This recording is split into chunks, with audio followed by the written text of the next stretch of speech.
క్రీస్తునందు ప్రియమైనటువంటి దేవుని బిడ్డలారా, ఈరోజు మరొక క్రొత్త ఎపిసోడ్లోకి మనం వెళ్తూ ఉన్నాం. గత కాలం వరకు మనము తెలుసుకున్నటువంటి వాటి గురించి ఒకసారి రిమెంబర్ చేసుకుంటే కొన్ని ప్రధానమైనటువంటి విషయాలు మనకు తెలుస్తూ ఉన్నాయి. ఆదాము కుమారులైనటువంటి కయ్యూను ఏబేలు మర్డర్ చేయడం జరిగింది. అదే విధంగా ఏబేలు తర్వాత సేత్ అనేటువంటి కుమారుడు ఆదాము అవ్వలకు అనుగ్రహింపబడ్డాడు. ఈ సేతు జనరేషన్ ని అదే విధంగా కయ్యూన్ జనరేషన్ ని ఈ రెండింటిని కానీ కంపేర్ చేసినట్లయితే కయ్యూన్ జనరేషన్ మొత్తం కూడా ఇహలోకపు పనులలో ఉంటూ వారు ముందుకు సాగినట్టు మనం చూస్తూ ఉన్నాం. అదేవిధంగా సేతు జనరేషన్ కానీ మనం చూసినట్లయితే ఇందుట్లో చాలా ఇంపార్టెంట్. మనం చూసినట్లయితే ఏనోకును చూస్తూ ఉన్నాం, దేవుని చేత నడవబడ్డాడు. మెతుషుల్లాను చూస్తున్నాం, దేవుని చేత ఆశీర్వదింపబడ్డాడు. లెమెకును చూస్తున్నాం, దేవుని చేత ఆశీర్వదింపబడ్డాడు. అదేవిధంగా నోవహును చూసాం మనం. నోవహు నీతిమంతుడిగా తీర్చబడ్డాడు, నీతిమంతుడిగా దేవుని దృష్టిలో ఉన్నాడు. దేవుడు తన యొక్క ఉద్దేశం ఈ ప్రజల ఎడల అంటే మన ఎడల నెరవేర్చాలని, మనతో చక్కగా ఉండాలని అనుకుంటే మనము దేవునికి దూరం అయిపోయిన తర్వాత ఆయనకు చాలా బాధ కలిగింది. ఒక సందర్భంలో ఈ యొక్క నరుని ఎందుకు సృష్టించానా అని చెప్పి బాధపడినటువంటి కాలం కూడా కనపడతా ఉంది. ఇప్పుడే ఆయన చింతించాడంట. దేవుని కుమారులు నరుల కుమార్తెలను పెళ్లి చేసుకున్నాడు. ఇష్టం వచ్చినటువంటి వారిని వచ్చి పెళ్లి చేసుకొని ఈ నరులకు ఉన్నటువంటి బుద్ధులు, ఈ నరులు ఆల్రెడీ పాపం చేసి వచ్చారు, ఆ పాపంలో మిక్స్ అయిపోయారు దేవుని కుమారులు. ఇటువంటి సమయంలో దేవుడు చింతించి ఇక నరులు ఉండటానికి వీళ్ళది ఈ భూమి మీద నేను సృష్టించిన ఈ జనాంగము ఇంక్లూడింగ్ పాపం చేసినటువంటి దేవుని కుమారులు కూడా ఉండకూడదని ఒక నిర్ణయం తీసుకున్నారు. ఇటువంటి సమయంలో నోవహు నీతిమంతుడిగా తీర్చబట్టాన్ని చూస్తూ ఉన్నాం. ఆ నోవహు కుటుంబం అంతా కూడా కాపాడబట్టాన్ని మనం చూస్తూ ఉన్నాం. 40 పగళ్ళు 40 రాత్రులు మొత్తం కంప్లీట్గా మనం చూసినప్పుడు ఆ కుటుంబాలు మొత్తం కూడా ఏ విధంగా ఆశీర్వదింపబడ్డాయో మనం చూసాం. నోవహు కుమారులలో కానీ మనం చూసినట్లయితే కొన్ని విషయాలు మనకు చాలా క్లియర్గా అర్థమవుతూ ఉన్నాయి.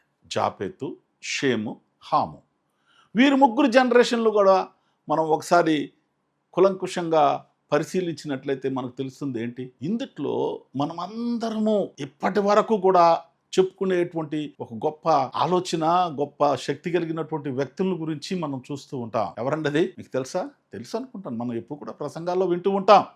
ఏంటి అంటే అది అబ్రహాము, ఇస్సాకు, యాకోబుల దేవుడు అని అంటూ ఉంటాం. అంటే అబ్రహాము ఈ ముగ్గురులో నుంచి ఎక్కడి నుంచి వచ్చారో మీకు తెలుసా?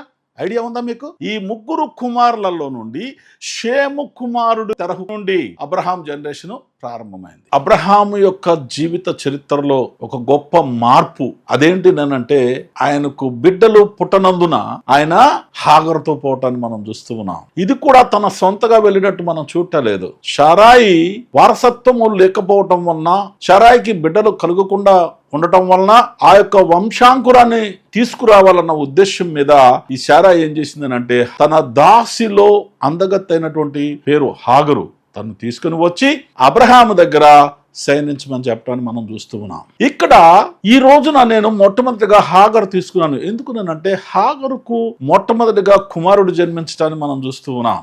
ఇక్కడ హాగరు కుమారుడు జన్మించిన విధానాన్ని కానీ మనం చూసినట్లయితే వంశాంకురము కావాలని శారా కోరుకుంది. అదే విధంగా అబ్రహాము దేవునితో మాట్లాడినప్పుడు కూడా నీకు కావలసినవన్నీ నేను ఇస్తాను, నువ్వే గొప్ప శక్తి గలవాడు అవుతావు అని చెప్పిన సందర్భాలలో నాకు ఏమున్నా ఎంత సంపాదించుకున్నా కూడా నాకు బిడ్డలు లేరు కదా అనేటువంటి ఆ యొక్క మనస్సును ఆయనకు తెలియజేసినప్పుడు నువ్వు జనములకు తండ్రి అవుతావని చెప్పినటువంటి మాట ఉన్నా కూడా మరి శారా చెప్పిన మాటలు విని హాగరుతో ఆయన పోయినప్పుడు ఆవిడ గర్భవతి అవటం జరుగుతుంది. ఈ గర్భవతి అయిన తర్వాత హాగరు గర్వించటాన్ని చూస్తా ఉన్నాం బైబిల్ గ్రంథం ప్రకారం. ఈ బైబిల్ గ్రంథంలో మనం చూసినట్లయితే హాగరు గర్భవతి అయిన తర్వాత శారాను తక్కువగా చూసినట్లు మనం చూస్తూ ఉన్నాం. అప్పుడు శారా యొక్క ఆలోచన మారింది. ఇదిగో ఇప్పుడు గర్భవతి అయి నన్ను తక్కువగా చూస్తుంది, ఇదే విధంగా రేపు అబ్రహాం కూడా నన్ను తక్కువగా చూడొచ్చు కదా అనేటువంటి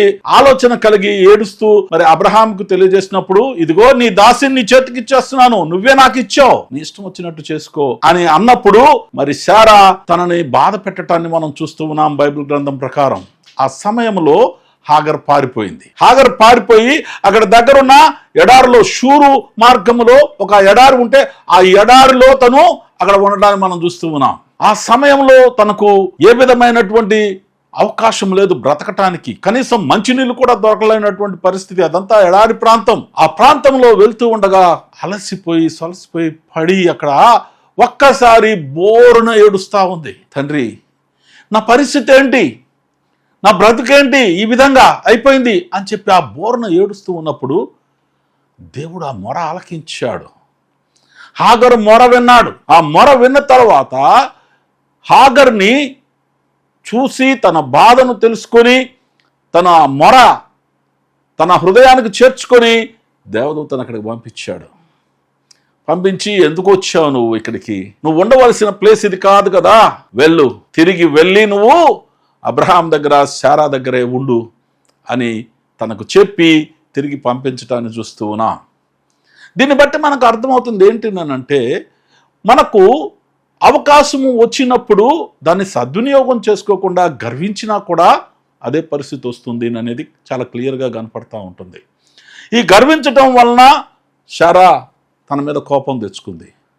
అలా కాకుండా తనతో కలిసి ప్రయాణం చేస్తుంటే ఎట్లా ఉండేదో. కానీ ఇక్కడ మనం చూసినట్లయితే తను పారిపోవటం, నీరు దొరకకపోవటం, అక్కడ ఒక బావిని ఏర్పాటు చేసి ఒక నీటిని ఉబికించి, నీరు ఉబికినటువంటి ప్రదేశానికి జామ్ జామ్ అనేటువంటి ఒక పేరు పెట్టబడింది. అక్కడ ఆ యొక్క ప్రదేశం నుండి మళ్ళీ తిరిగి వచ్చి ఈ యొక్క శారా దగ్గర దాసిలాగానే పనిచేసుకొని మరి బిడ్డను కంటాన్ని మనం చూస్తూ ఉన్నాం. అందుకే మొట్టమొదటి బిడ్డ గురించి, అబ్రహాము సంతానము గురించి మనం ఆలోచన చేసినట్లయితే అతనికి బైబిల్ గ్రంథంలోనే రాయబడింది. అతను ముందుగానే ఇష్మాయేలును పేరు పెట్టబడును అని చెప్పి వ్రాయబట్టాన్ని మనం చూస్తూ ఉన్నాం. అదేవిధంగా ఈ యొక్క జననాన్ని గురించి కానీ మనం ఆలోచన చేసినట్లయితే, ఈయనకున్న శక్తి గురించి ఆలోచన చేసినట్లయితే మంచి విలుకాడుగా తయారయ్యాడు ఇష్మాయేలు. ఈ ఇష్మాయేల్ని ఇష్మాయేలైట్స్ అంటారు. ఆయనకు కలిగినటువంటి సంతానం అంతా కూడా, ఆయనకి 12 మంది కుమారులు, అదేవిధంగా ఒక కుమార్తె కూడా జన్మించడాన్ని మనం చూస్తూ ఉన్నాం. ఈ ఇష్మాయేలైట్స్ అందరూ కూడా ఇప్పుడు ప్రజెంట్ ఉన్నటువంటి జనరేషన్స్లో మనము అరబ్బులుగా చూస్తూ ఉన్నాం.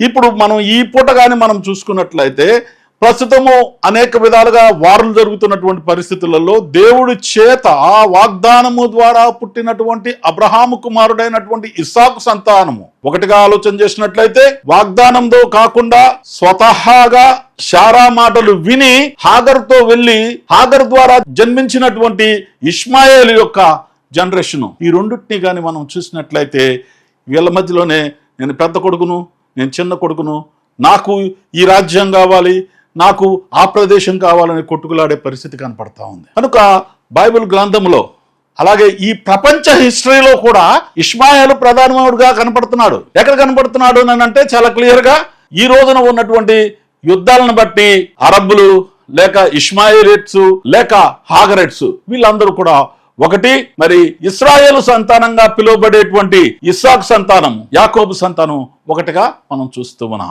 కనుక ఇక్కడ హాగరు సంతానమైనటువంటి ఇష్మాయేలు కూడా ఆదికాండములో ఆశీర్వదింపబడినట్టు మనం చూస్తూ ఉన్నాం. అదే విధంగా ఈ జనరేషన్ పెరిగే కొద్దీ ఇదే హాగర్ సంతానమైనటువంటి ఇష్మాయేలు ఆదికాండంలో ఏమని చెప్పబడుతుంది అంటే, నిన్ను ఈ భూమి మీద గొప్ప జనాంగంగా తయారు చేస్తానని వాగ్దానం చేసినట్టు కూడా చూస్తూ ఉన్నాం. అంటే దేవుడు హాగర్ని హాగరుకు పుట్టినటువంటి ఇష్మాయేలు బిడ్డలందరినీ కూడా గొప్పగా ఆశీర్వదించి గొప్ప జనాంగంగా తయారు చేసినట్టు మనం గ్రహిస్తూ ఉన్నాం. అదేవిధంగా మనము అబ్రహాముకు కలిగినటువంటి ఇస్సాకు, అంటే అబ్రహాముకు 86 సంవత్సరాల కాలంలో ఇష్మాయేల్ జన్మించాడు.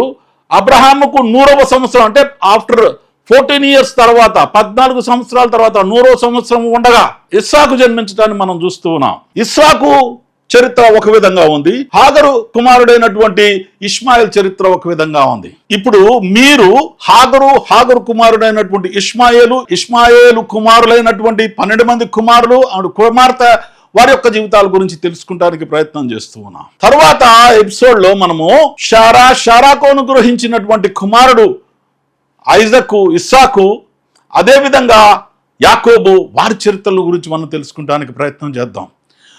బైబిలు చరిత్ర చాలా ప్రశస్తమైనటువంటిది, గొప్పది.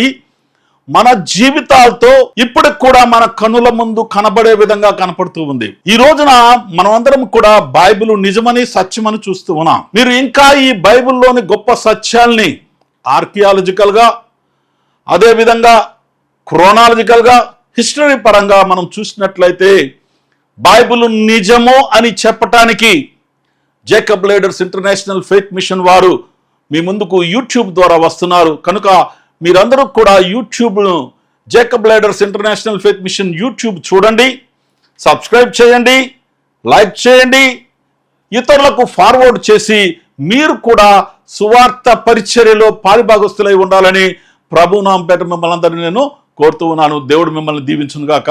ఆమేన్.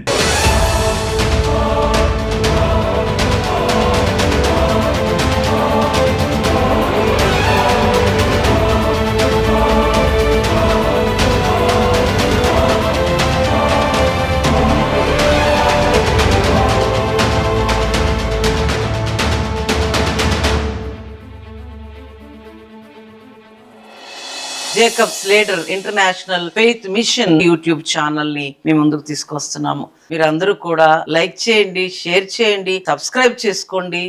దేవుడి మాటలు దీవించును గాక. ఆమేన్.